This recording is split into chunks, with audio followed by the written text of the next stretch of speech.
episode will have you clutching your pearls. Buckle up, because today we're diving into the wild world of age verification laws, online censorship, and yes, why Oklahoma thinks it can outlaw the internet. Welcome back to Beyond the Bill Number, where we break down the wild world of legislation and the unexpected ways that it can impact your life. Today, we are diving into a topic that is making headlines and making certain lawmakers very uncomfortable: online porn restrictions. But don't worry, this episode is very much SFW, safe for work. Speaking of work, Stephen is here with me today, and I think we should just dive right into our international lens that we like to tap into sometimes. What are the international developments around this type of issue? If you remember, some of you our avid listeners may well have listened to our piece last year where we spoke about porn, and we're sort of updating it today to look at all the developments that happened over the last 12 months. And we spoke then about the Online Safety Act in the UK, because it had been passed. Obviously, we've got a new government in the UK now, but that's still fully behind the act, because that's what happens in some countries. You don't automatically roll everything back when a new guy gets elected.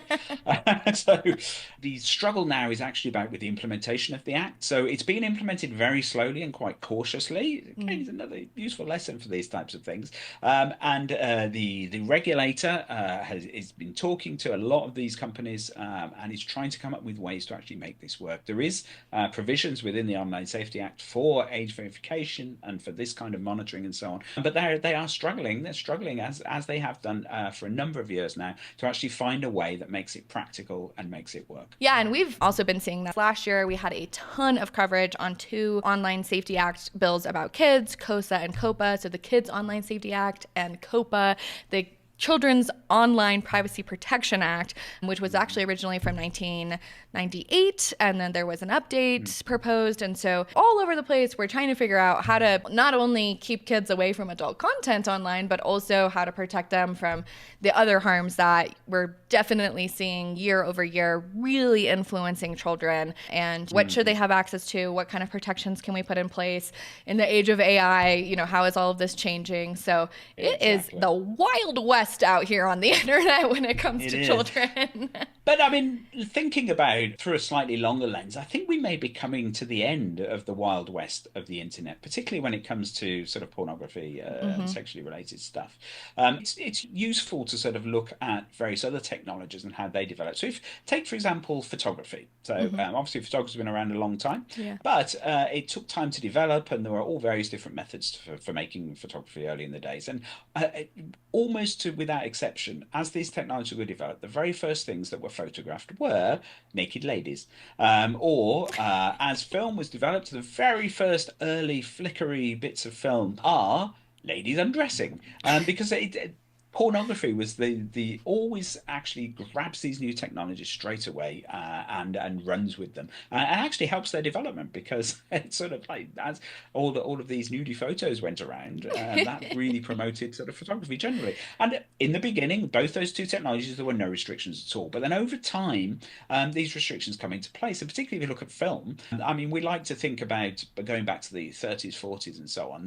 They were very super prudish, and you weren't allowed to have sex scenes in films and all that kind of thing. But actually, no, right at the beginning, you could do anything you want. There were no rules, and there were lots of what even today would be equivalent quite hardcore, flickery sort of early films and things. And it took time for the legislation to catch up with the technology and so on. And with the internet, that's been happening too. And the internet's just moving and changing in such a random way. It's really hard for legislators to keep up, because obviously it takes time to actually make these new laws. But I do see that there's a change coming now, and particularly with this age verification, as we look at it, it seems as though the age when you can just log onto your device or your computer and see all of this sort of quite hardcore stuff may be coming to an end. And I think that also when things are new, it takes us a while to see how it's going to integrate, and then to see the issues from that. And I was talking with my husband the other day about just kids online, and we are both, he's like a little bit of a medium millennial, and I'm a little bit of a younger millennial. And when Facebook became a huge thing, or kind of started becoming a huge thing, I was in 7th grade. So I had a Facebook, I was kind of on it, but it was posting really embarrassing statuses like, is so happy because the sun is out. Things like that. That was just, how you would hope that children are using things like that.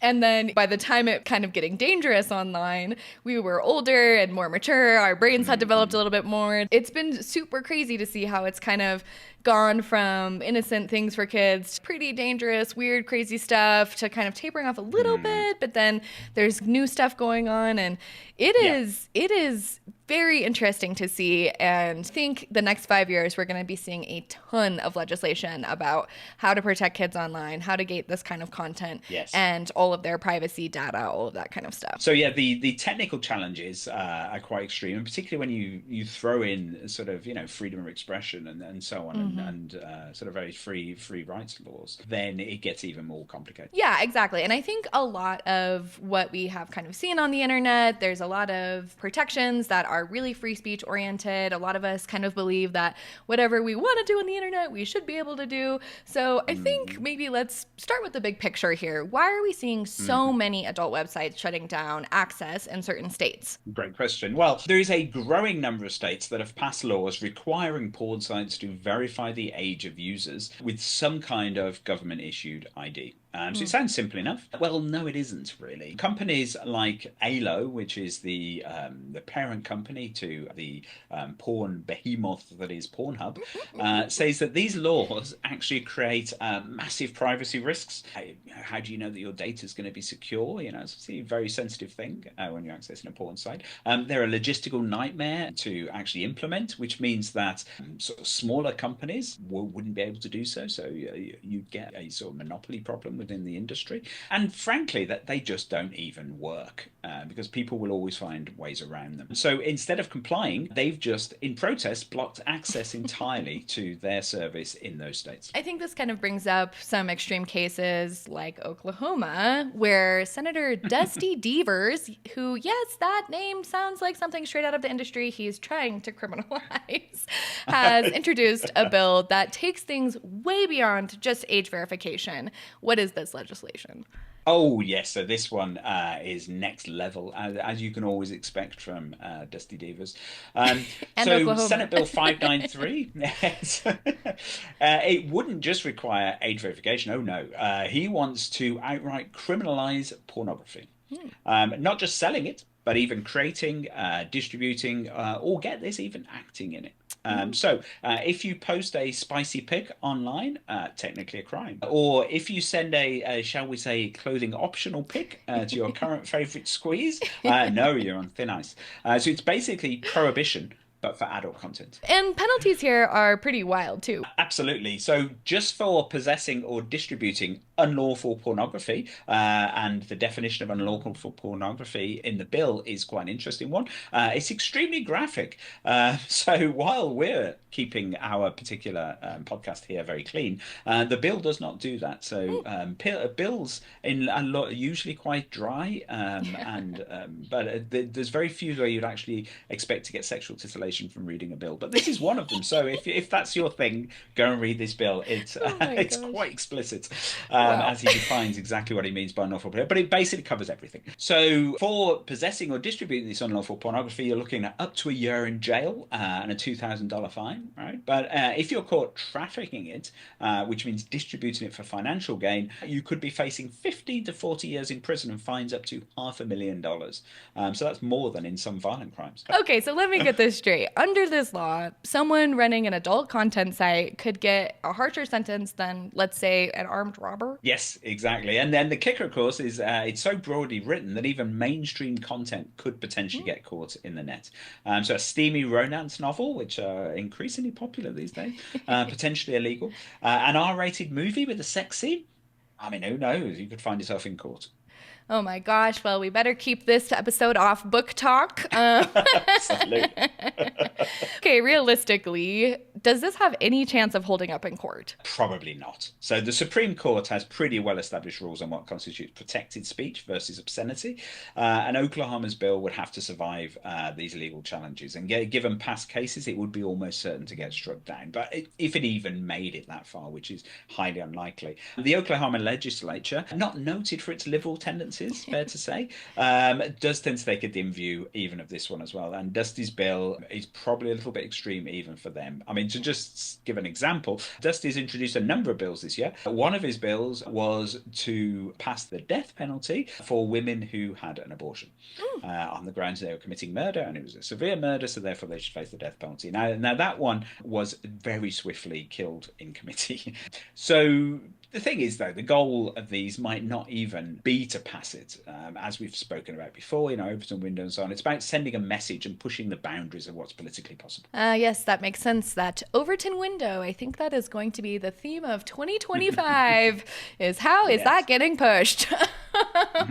Now, let's zoom out a little bit. Oklahoma might be taking things to the most extreme stance, but other states are also taking the more measured approach with age verification laws. Can you walk us through how those are working? Certainly. So for the full history of this, look at the blog post that I did back in February last year, and obviously our podcast about it. But Louisiana really kicked things off in 2022 with a law which required any site with at least 1/3 of the content is harmful to minors to verify users' ages. So when I wrote my blog, there were, I think, 8 states that had passed laws like this, similar laws. Today, though, we have 19 states that have similar laws on the books. So in 1 year, things have changed a lot, really. There are a lot of different variations, but most of them are based around this particular model bill that the Louisiana bill became, and they just varied a little bit, really. So usually you have to submit a government-issued ID before being able to access content, and that's basically what it is. And the law insists that these companies themselves, the actual companies that own the sites themselves, do establish this age verification system on their own sites. But it does leave it up to them in terms of how they do this, just expects it to be done. And that's where things get pretty complicated, right? Because while the intention is to keep kids away from porn, the execution of something like this has some pretty major problems. Yes, that's right. So, the obvious privacy concern is the main one there, and the first one that springs to mind. People simply don't love the idea of having to submit their driver's license to a porn site, no matter how secure the verification process might be. And there are plenty of horrific, well-documented occasions of data breaches in the past where sensitive information like this has sort of wrecked lives and wrecked marriages and so on. Storing this kind of data, of course, would make those sites a prime target for hackers. It wouldn't just be in passing, right? They would be hacked. Every hacker in the world would be focusing on them. And as we know, no matter how secure your site is, once the hackers get their teeth into you, very, very difficult to actually protect your data. And enforcement of this is a mess as well. How do you enforce it? And Pornhub really makes this point very well. They say there are sort of literally thousands and thousands of different porn websites out there. They pop up and they appear and they disappear and so on. So how do you actually bring legal proceedings against some of the smaller sites in particular when they'll just be gone tomorrow? And they also say, and this is Pornhub's really, really major point about this, that if you do comply, you see your traffic plummet. So they talk about sort of Louisiana. So Louisiana is actually one of the sites where Pornhub has kept their service running, because they set up this LA wallet, a sort of way that people can get this ID and use it on the site. And they went, well, all right. It was one of the early ones. They tried it out. But they say that in Louisiana, they see an 80% bounce rate. So the bounce rate is the people who land on your site, see that they have to log in some way and have this age verification, and they leave. So 80% of people who visit their site do that. And what they say is, well, those people, they're not just saying, oh, I'm going to give up on porn then. They're going to another site. And so they're just all their customers are being pushed off to other sites that haven't actually sort of implemented the system. Or, of course, what they're doing is they're going off and switching on their VPN and pretending to actually be accessing the site from a different state. This is something that we talk about a lot with these types of issues, is the bigger companies that are being forced to do so legally are kind of suffering a lot. And then these kind of people who are operating in the shadows can kind of snake around, and then what kind of message does that send to the protections and other things that are involved in this industry, and how we do try to keep people safe, consent, all of these types of things, if the traffic that people are going to seek out is not one that they have to do that with. And I think that this kind of brings us to the point of where Pornhub's response came in, that rather than comply with a lot of these laws, they've just blocked the access. Unlike in Louisiana, in states like Texas and Utah, you just can't access it there anymore. They're making a statement them while doing this. So if you do try and visit Pornhub from one of those states, you get a video message with a very nice lady with all her clothes on. Though I think she is an adult actress, actually. But she explains exactly why they shut off access and put forward their arguments. So, as we said, their arguments are that you push people towards less regulated, more dangerous websites that don't care about things like ethical content, moderation, privacy, or security. Speaking of Texas, their law is even more extreme. It doesn't just require age verification, it also forces adult sites to display a health warning about porn addiction. And that raises some really serious free speech issues. Absolutely, absolutely it does. So if you make a private business display a government mandated warning, especially when those warnings are sort of controversial and not universally supported by science, which this one particularly isn't, it's a classic First Amendment problem. So Texas's law was challenged and it's become a real test case. It was upheld, it was pulled down, there were appeals and so on, and it eventually made its way all the way through the court, and it's now currently in front of the Supreme Court. So depending on how that ruling goes, it could impact age verification laws across the country. Absolutely, it could, yes. So the adult industry in particular, but also all of these legislators across the country are passing these laws, are watching very, very closely indeed. If the court upholds the Texas law, then it will open the floodgates for even stricter regulations and even more states to pass these laws. But if they strike it down, a lot of these laws could well start falling apart and would obviously face their own challenges. So we're expecting a decision on this one by the summer, and it's going to be a very big one. So there were a lot of hearings on this back in January. Based on these deliberations, it does look as though they're inching towards approving some kind of age verification provision, at least stating it's not unconstitutional in itself, though perhaps not forcing sites to put unscientific and unproven health warnings on display. Though that doesn't seem to be stopping states from pushing even more of these laws. No, it absolutely doesn't. So on the main blog post, I've put a map of all the legislation currently in sessions around the country. So there are 46 bills in total in 25 different states. Some of them are tweaking or tightening up existing legislation, whereas other states are seeking to impose their own version of the Louisiana model bill. All bills are still in committee, apart from South Dakota's HB 1053, which is a version of the Louisiana bill, and it has been enacted already this year. Florida has some interesting ones, though. Always like some good Florida legislation. So it already has age verification in place, though that is facing a legal challenge. It was fairly recent. But this year, they're introducing H931 and S1438, its companion bill, which require not only websites, but also devices and operating system manufacturers to implement age verification systems, and also to categorize users into age brackets and require parental consent for under 16s downloading applications. All right, before we wrap up, let's talk about alternatives. This Florida bill appears to be related to a push for a different approach that focuses on devices rather than websites. So what's the idea behind that? Yes, it's a very interesting idea, really, one that's been knocking around for some time, but has faced some sort of technical obstacles, really. So this is where the Digital Age Assurance Act comes in. It's a kind of model bill that's been put forward by the International Center for Missing and Exploited Children. So people are very concerned about